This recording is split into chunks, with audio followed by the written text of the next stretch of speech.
Hi, I'm Andrea Marquez, host of Latinx, and I'm very excited to be speaking to these lovely ladies today on our Latina Podcasters panel on Hispanicize, the Latinas Represent Special Edition.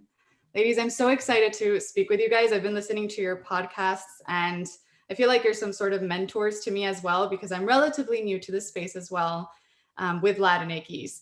I feel like just a couple of years ago, the podcasting landscape was, sort of different.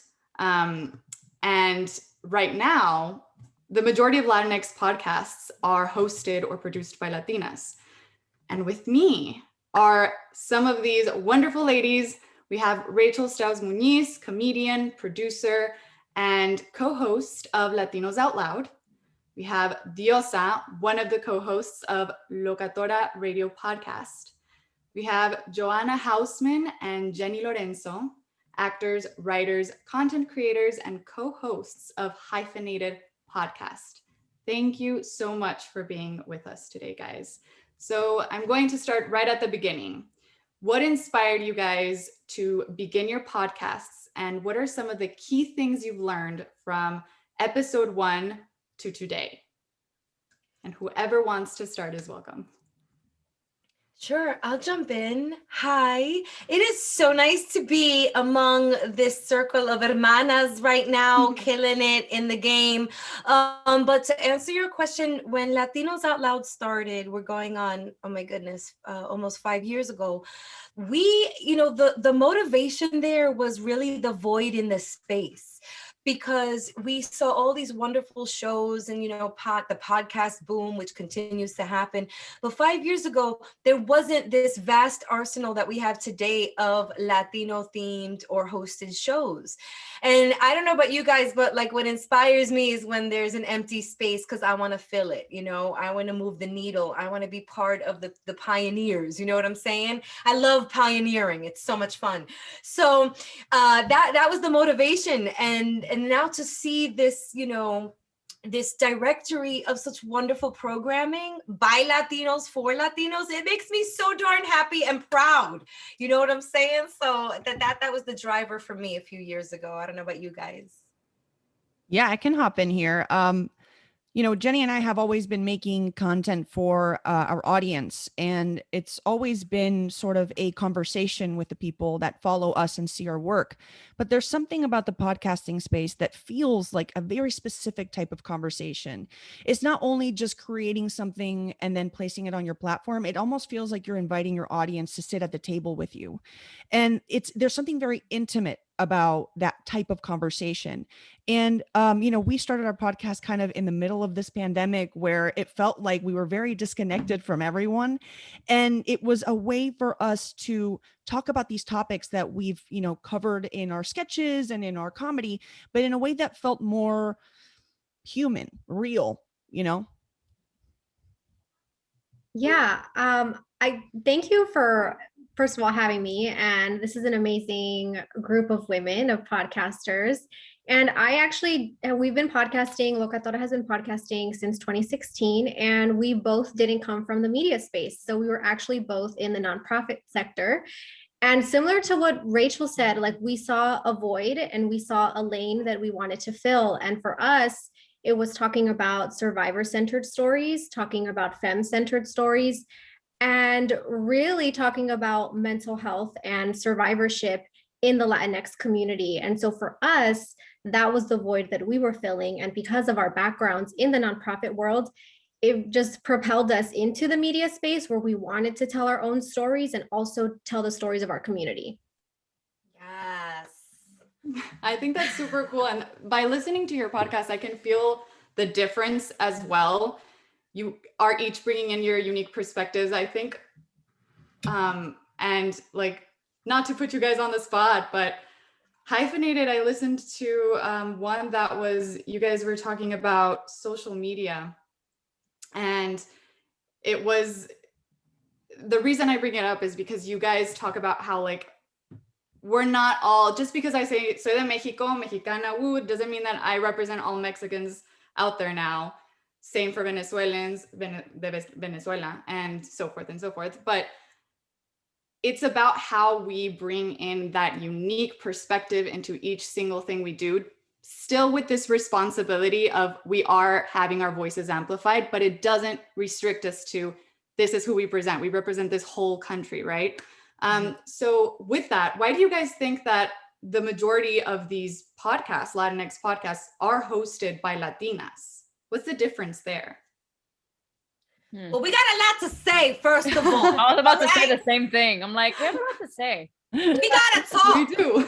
Yeah, I think Latinas are inherently innovative, geniuses, you know, go-getters. And so I think that that's why we're dominating the space. Yeah, absolutely. I think, and I hear that in all of your voices. So to put you on the spot, Diosa, another thing that you talk, I feel like a research journalist here, like I went through all of your episodes, but you did talk about in one of your episodes on how we don't talk about money enough and how these podcasts get funded.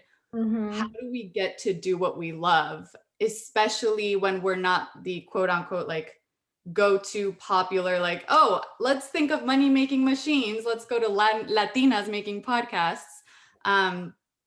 So how do you fund or how do you approach that when you're creating your work? Do you focus on just reaching the most listeners you can, or do you reach out to advertisers first?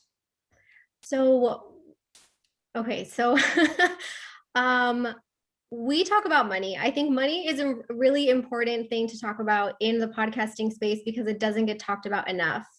And it wasn't until 2020 that we actually started monetizing. So we started selling ad space, and we're still completely self-funded. We're independent. We're not with a network.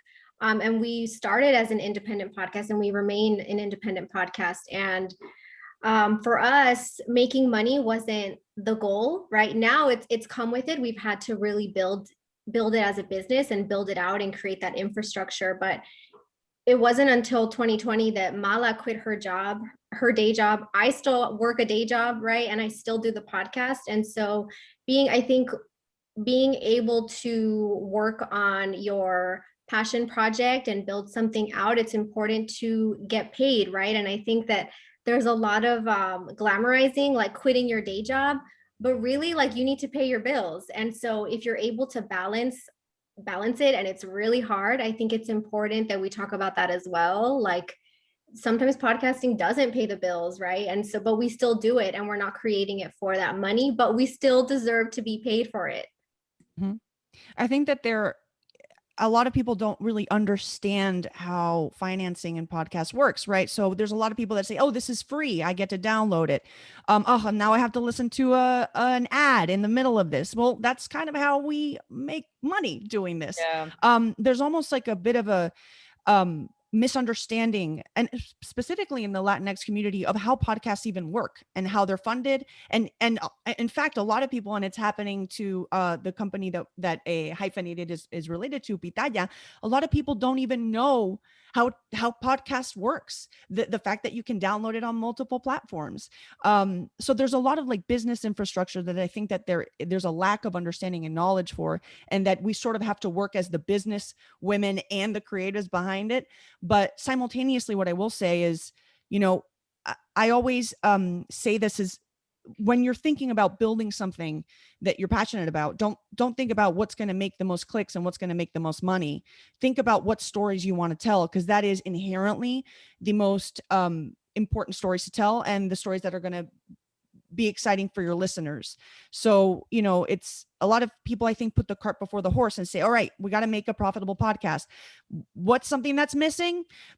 Zombie shows. Let's make a zombie show, even though I don't like zombies. You know, like you gotta look within yourself on what you like to do, what you'd like to talk about. And then I think create that business infrastructure following that, incentivizing, honest fulfillment perspective. And not forgetting that the North Star is always the story behind it. That's why we do what we do, bringing the Latinidad as well. Rachel, you have years of doing this. I almost couldn't, like, I've listened to Latinos Out Loud a lot of times, and sometimes I'm like, how are, like, you bring in from such an array of topics, and you guys are so good at what you do. Thank you. Yes, of course, and you deserve that. And I kind of want to know a little more about like, how have you been able to like do this for so long and stand out in all of this podcasting landscape? I think it has a lot to do with what Joanna just talked about, when we found our voice. And by the way, that did not happen right away. Okay. We went with our passion and what we felt there was a void in, and what we know, and comedy, sketch comedy. And we went with that. And then we found our voice and we found our groove. But to answer your question, like there is still so much to inform our people on. And so as we put our show notes together every week, I almost get frustrated because I'm like, we only have 60 minutes. There's so much that I have to say about this, like the legalization of marijuana. Like, of course we broached the topic. We didn't like sit back and smoke else, but we informed our people on what they need to know about the laws and what's just recently been passed in New York City. So if we go with that filter, shoot, we could talk till infinity and beyond Toy Story. You know what I'm saying? So that's really where it comes from. The need, what we have to equip our people with for them to be successful, for our people who are oftentimes underserved and misinformed. How can we move the needle and kind of course correct that in our own world of Latinos Out Loud? That's amazing. And all of you are co-hosts. So I kind of want this goes out to all of you, but how do you choose each other? I'm a lone not co-host. I'm a lone host. And I always wonder this, like, how do you decide who to start with? And what if there's no chemistry, or is it chicken and egg problem? Does it first chemistry and then we decide on the podcast? Whoever wants to take it. Oh God, I'm scared what Jenny's going to say. Joanna one day called me. She's like, "Hey, do you want to do a podcast with me?" And I was like, "Yes." I didn't talk like that, but yes, that's essentially what happened. So, Joanna, if you want to talk about your process. It's funny. It's very funny because I actually did a pilot for another podcast with someone that I very much liked as a human being, but then we just like got in front of the microphone, and it was, I don't know what it was. It was like I was on Mars and she was in another planet, and it was just like nothing coalesced. And then I was like, I think I'm trying to make a podcast in my head and not my heart. Like I'm talking to someone who's brilliant, but just isn't into the same things I am. So then that sort of failure made me, look within myself and say, who is someone who I think struggles with the same things I do, and that we have just chemistry where when we talk on the phone, even though me and Jenny have seen each other twice in person, like that, it just flows. And I just immediately thought of Jenny because she, a hyphenated person who is creating content as a comedian, but has a lot to say and and is someone honestly that is an important person in our community. And can really make a difference in people's lives by just speaking her mind. So I was like, "Hi, Jenny. Long time no talk. Do you want to do a podcast with me?" It was great because I had been wanting to work with Joanna for the longest time, but because we live in separate states across the country, it was difficult. We hadn't been able to like make a sketch together. And so to me, this was such a perfect opportunity because I had been wanting to start a podcast, mainly because my audience was asking me to, kind of taking the topics that I would bring up in my videos, but instead of characters and, all that, it would be just straightforward. Just me as Jenny, not as abuela, talking about these topics. And so, but I was always very overwhelmed about the idea of starting a podcast on my own. Joanna and I always bond over the fact that we also have ADHD. And, she was diagnosed as a child, but I was diagnosed last year at the age of 33. So also a child. Sure. So, it was like, for me, when it comes to editing audio, it was a lot. I'm like, how am I going to tackle this? I love editing video because I'm very visual. When it comes to audio, forget it. So this was honestly just perfect all around for the both of us. Yeah, you guys do such a wonderful job with that. And how about you, Diosa? Mala isn't here with us, but I even said before this, like, I feel weird saying Diosa without Diosa y Mala. Right. So we like to say that we have a millennial love story because we met online. And so we followed each other for many years on like Instagram, on Twitter. And I like to say that we followed each other on Instagram before the DMs even existed. So it's not like it was before you couldn't really create relationships the way you can now, where you can like really build rapport with people because of the DMs. And so we followed each other for many years. And then we met at a meetup in downtown LA in 2016, and it was like a really big like Latina meetup. It was hosted by Latina Rebels and a poetry collective at the time called Chingona Fire. Jessica Salgado was one of the co-creators of that space. They had a meetup, and we both, like, without knowing, without telling each other, we both went, saw each other, met in real life for the first time, developed a friendship. And a couple months later, I had the idea to start the podcast. She was the only person I thought of because I thought she was really funny and really beautiful and like served some looks on the gram. And I thought, like, this is the perfect person to create a podcast with, because I knew that the podcast is going to be very visual, and our podcast is very visual. Like, we're very thematic. We're very extra when it comes to like the seasons and having a themed photo shoot and doing all of that. And we both love creating that in addition to the podcast. And so it was just a perfect match. And now that I think back, like, kind of a risky one, because we really didn't know we were going to like set off to start this podcast later into a business and now a production house. So, you know, I'm glad that it worked out. It did. And themed photo shoots, the lingerie when you get into the website, so cool. I love it. And this one's unique and a little different because you're the only woman, Rachel, in Latinos Out Loud. So how is that? I mean, not that there's this like gender differentiation, but there is, I guess. No, it's a thing. It's definitely a thing.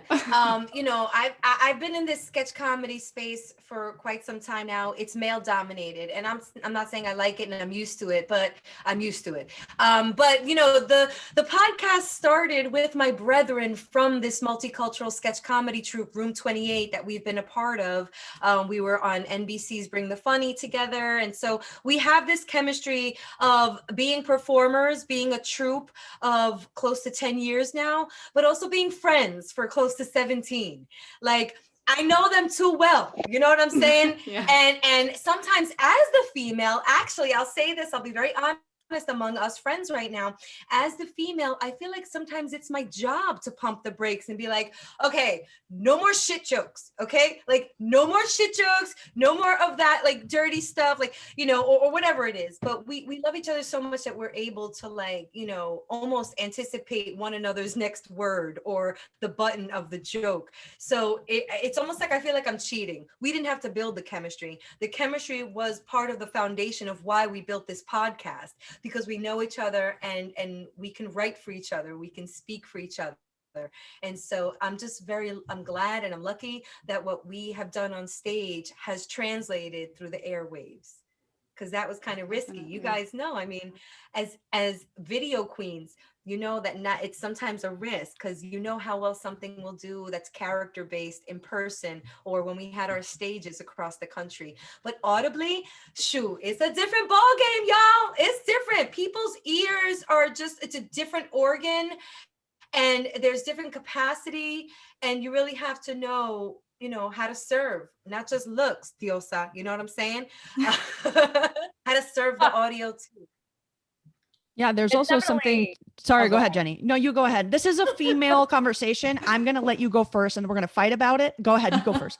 Okay, my working memory. Okay. For me, the struggle in that is going from doing video for so long and then transferring onto audio. Is my audience going to agree with Jenny Lorenzo's thoughts, right? And then B, not all of our episodes are funny. I know we've had a couple recently that were just not funny. The topics are not to be funny. They're to be taken seriously. And sometimes there's this pressure of like, are we letting our audience down? Do they want to laugh more when they tune in? Are they going to be disappointed when they see that, oh, they're getting a little deep and there's like one joke in there? So that's for me the biggest challenge of going from comedy videos to Yeah, podcast. and when you have a script where you can workshop the perfect joke until it really hits, and then you sort of gear shift to a situation where you're just speaking into a microphone, you know, it makes it the conversation more raw. And it's one of the reasons why so many people are now sort of attracted to this medium, because it is a really real conversation. It is not an edited, like, you know, oh, this is the perfect version of me. This, you know, this is, I did 7 takes of this and I took the right take of, you know, and, you know, me and Jenny, you know, we did an episode relatively recently. It was right when I got diagnosed with a skin cancer, and I had a really huge scare and a big operation, and that's why I'm wearing a bandage. And I can't imagine making a comedy sketch about this yet. But 2 days after, we had to make the podcast, and we connected the mic, and we were terrified. We said, "What is? I don't know if this is relatable or funny or whatever," and it blew up. Why? Because it was an incredibly honest and raw conversation between 2 human beings, not just 2 comedians, not just 2 content creators. It's just 2 people existing in this world, trying to navigate it. And I think that's what this medium sort of gives us the opportunity to do. And it links to your question about women. I think as women, due to societal standards, we are more allowed to speak about how we feel, unfortunately, and how things affect us with each other. So, you know, that episode for me was like calling a friend after a devastating piece of news. And I feel so lucky to have been able to share that with people and educate them through a conversation. It didn't have to be perfect, you know? Sometimes the most powerful things are just the story itself at its core, just raw without all of the bells and whistles. Mm-hmm. And I think, again, going back to you're not going to remember everything you guys say. I am very aware of that. But I think, Jenny and Joanna, in one of your episodes, you mentioned like that there was this idea of like, what's going to give us numbers, and focusing on that, and like, this is what's doing the best. And then at the end of the day, when it was put out, they realized that you can't put numbers on people. People are people. They're going to react to something one way and one day, and then react differently the next day. Human people. Yeah, you can't look for the clicks. You got to look within. Stories. Yeah. Rachel, did you want to say something? Or did I cut you off? Oh, I mean, I always want to say something, but no, I'm nodding in tandem because I'm agreeing with everything that these wonderful ladies are saying. Got it. Okay.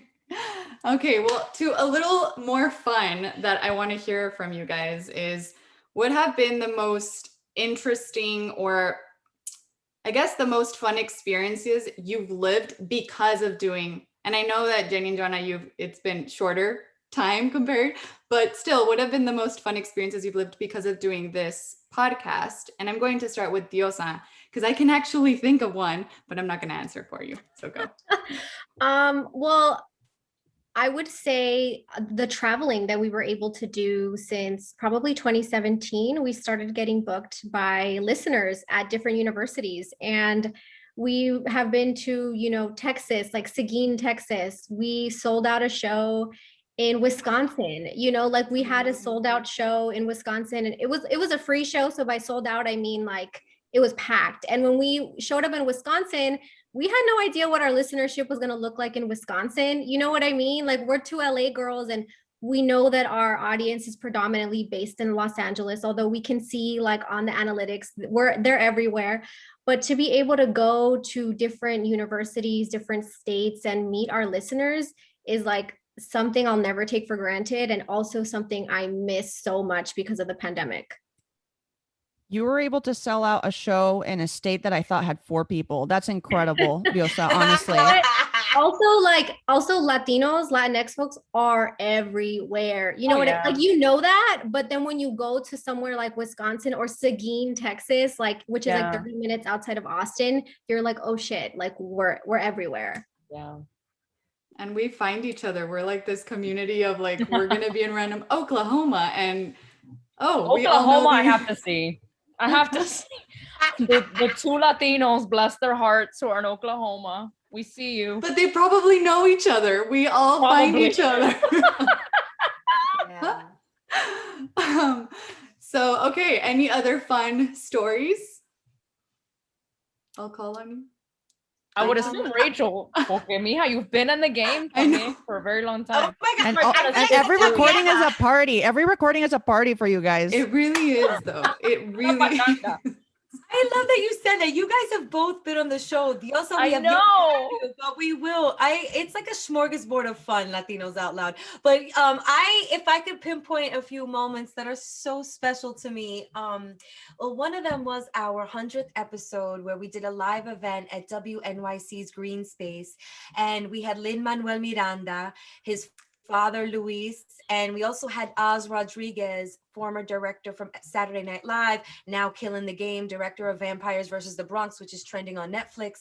So that was a momentous episode, not because of the names I just dropped. Let me just state something for the record, because yeah, names are great. But Lynn came on the show after us working with his calendar manager for a year, and it just so happened that he was available for our 100th episode. I was like, oh my God. So that kind of worked out lovely. But he came on the show and was just dropping these gems of knowledge that even if it weren't Lin-Manuel, it's just sounded so.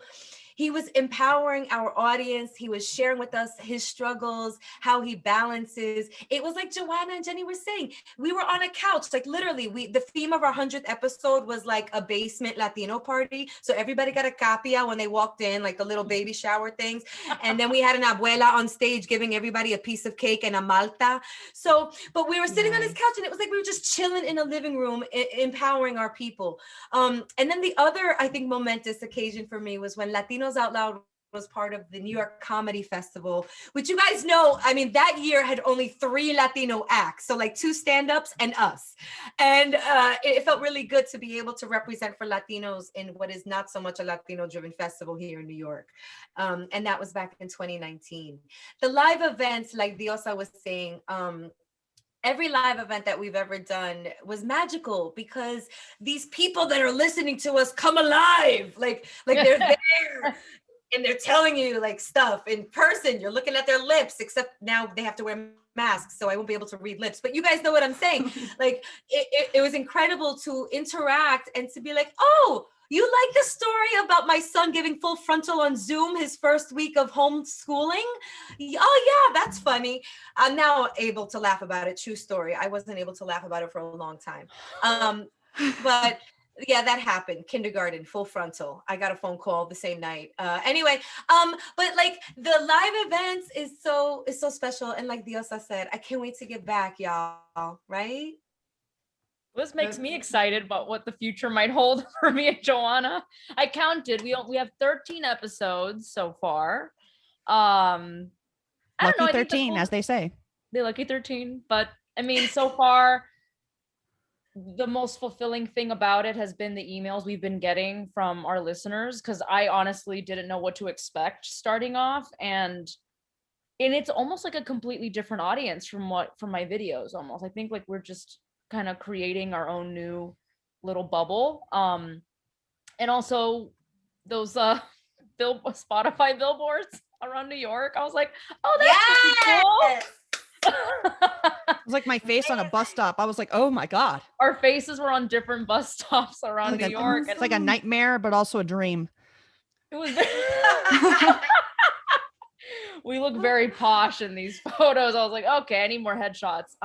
But it was really neat. I wasn't expecting that kind of stuff so soon. So I'm like, it's really nice. Pitaya's working really hard to get the name out there and stuff. And we're always brainstorming to see how we can continue to reach new audiences and while remaining true to ourselves and talking about what we want to talk about. Again, we really don't focus on like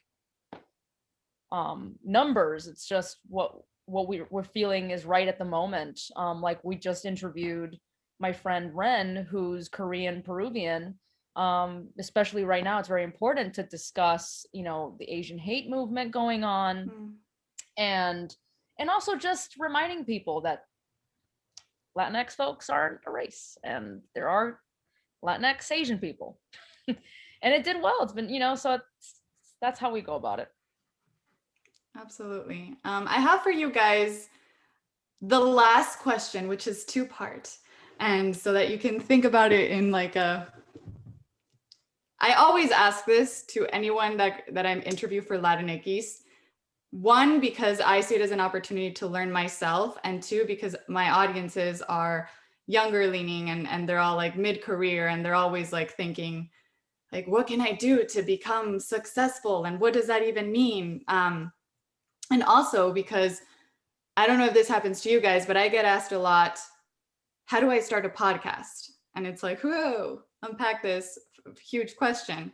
So for my question to you guys is, what would you recommend for anyone who is wanting to go into the podcasting world? And what's coming up in your podcast that we should know about? And we can start with Diosa.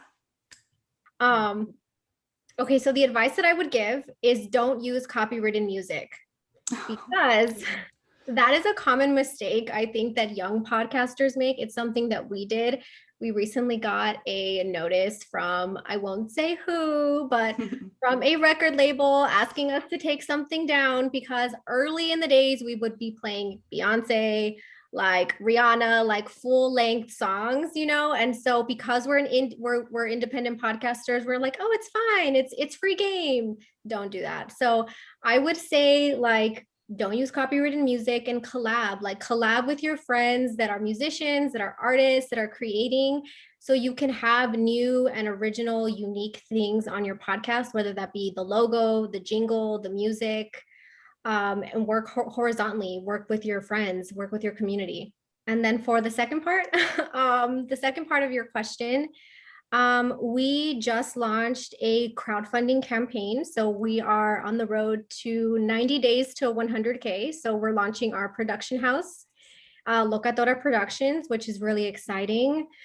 We want to create more shows, and more shows hosted by other folks, right? So we're excited to create a production house, and to do that, we need money. And so we are asking our community to help get us there. And so our crowdfunding campaign is through I Fund Women, if anyone would like to check it out. Thank you. That's awesome. So Jenny and Joanna?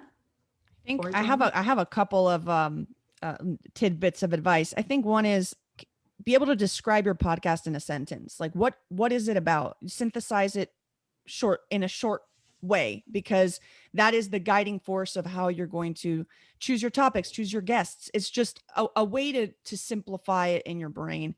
I think another one I have is, I think a lot of people, specifically comedians, think all you need is a microphone and then you just talk. You got to come prepared. You got to know what you're talking about, kind of what the thesis statement is, understand what topics you kind of want to cover. And it can be a free flowing conversation, but come in knowing what the episode title is going to be, because that's going to help you sort of edit within yourself what is relevant and what is not. Jenny, do you have any other pieces of advice? Get a better host. I don't know. Co-host. I don't know if that's one of them for you. No. I'm trying to find a more clever way of saying be yourself, but I think there have been things that I have said so far in the 13 episodes that we've done where I'm like, ugh, I'm being a little too transparent, or I'm being a little too me right now, and like, should I reel myself back? But then I don't. So then I'm like, well, there it is, it's out there. And it's surprising because people love it even more. And I'm always worried that I'm gonna get hate mail or something, like, oh, you're too gross, or you're too vulgar, or you're all over the place. And that hasn't been the case so far. Thankfully, people are actually embracing the realness of it. So again, I think the podcast space is the place to just really let loose and just truly let go and be yourself. And especially in an overly edited world that we live in, overly filtered world, it's okay to open up about the not so great things. I mean, Joanna and I have been extremely open about just everything, our dating lives, sex, my Crohn's disease, her skin cancer. We're not holding anything back. And I think in our community, it's a pretty big deal because we, you know, I was raised in a household of like, shh, don't say anything. Eso We're no se perfect. dice. Eso no. Claro. And we're just kind of like, no, we're going to say everything. Blah. What was the second part of your question? This is what happens in our podcast all the time. No worries. My second part was what's coming up for you guys. What should we be on the lookout for? Oh, wow. Jenny and I have a lot of fun episodes coming up, but also a lot of interesting guests that represent this hyphen identity in different ways, not just identity hyphen, but career hyphen, gender hyphen.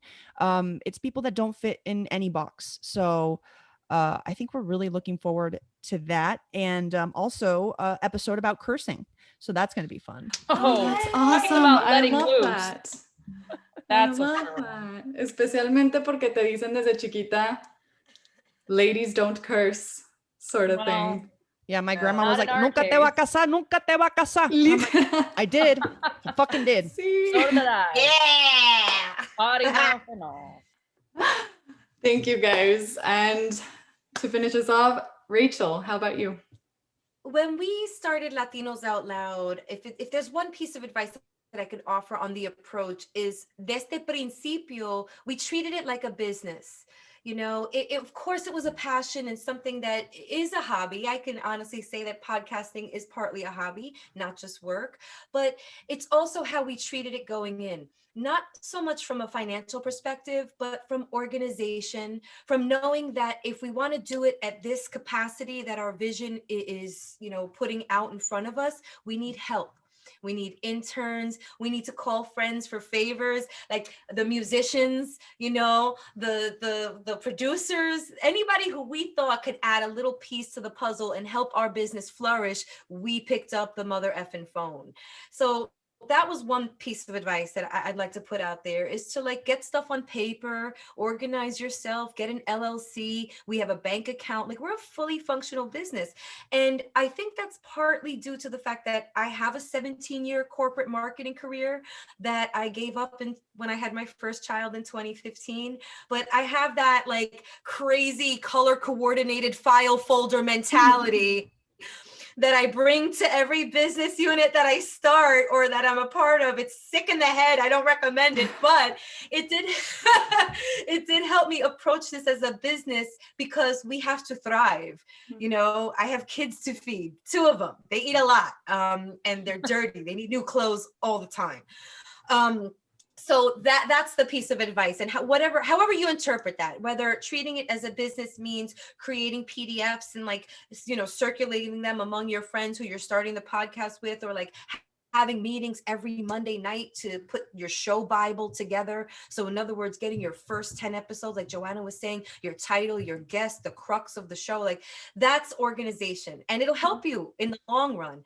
To answer your part 2 of the question, I am really excited.